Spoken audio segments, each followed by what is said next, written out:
Now what we see here is a refrigerator car from the customer standpoint. This is a produce car, and the 11002 produce car will need to be picked up. It's empty and be exchanged with a loaded produce. So that's our task for today. The customer doesn't call in as needed. In this case, what happens is there's a delivery for a refrigerator produce car twice a week. And so this morning we're going to deliver a new one. We have this yellow box refrigerator produce car that is full and will be delivered. It was dropped off this morning with a line of cars that will be delivered at different industries. Since we're going with the customer's perspective, we're only looking at the one car that they want to be delivered, and that is the yellow box of produce. And I'm going about this with a different perspective this morning. Instead of looking at the conductor or the railroad's perspective of getting work orders from different customers, let's look at it from the customer's perspective and see what happens. So here we are. We pulled into the interchange track where the line of cars were staged this morning, and as our engine pulls out with the caboose, it runs down through the branch line, gets to the interchange track, begins to pull out the morning's deliveries, and then needs to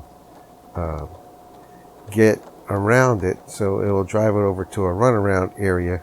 Once it gets to the runaround, it's able to get to the front of the train with the engine pulling behind it, the first cars being the first deliveries.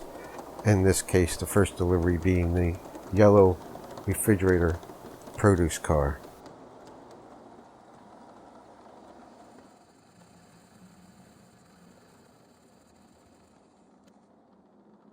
So we pull up and we uncouple and we go ahead and pull out our yellow box refrigerator car.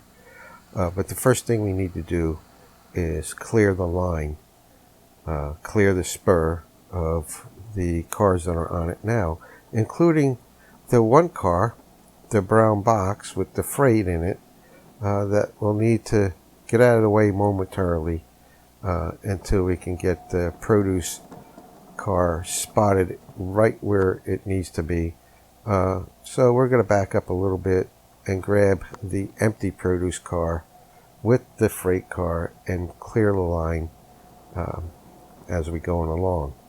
The Lackawanna freight car needs to stay.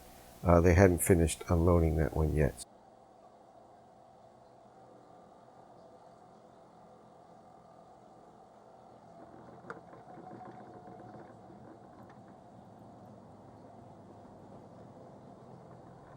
It amazes me as I began doing this video, the simple operation of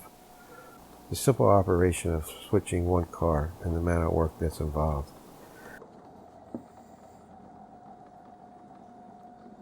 We couple up the empty produce car to the rest of the train, and then uncouple the Lackawanna freight car so I can then pull the full produce into its proper spot.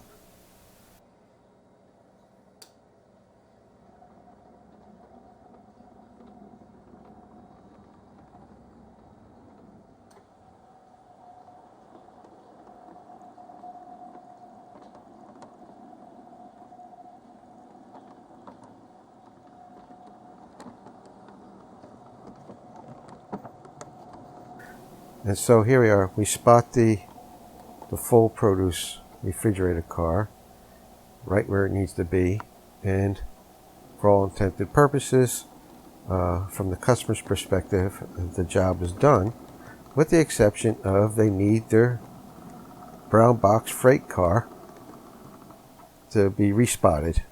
So we're uncoupled from the rest of the train and now pull our freight back and put it in place where it's supposed to be. And for this particular industry and spur, the task is complete, and it's just a matter of coupling up to the train and taking off to the next industry down the line. So that's what I wanted to bring to you this morning. Nice, quick video, and just a lot of fun that you can do on your own on a home layout with a half hour's time. So bye for now. Thanks for stopping by and taking part in another fun model railroad video blog.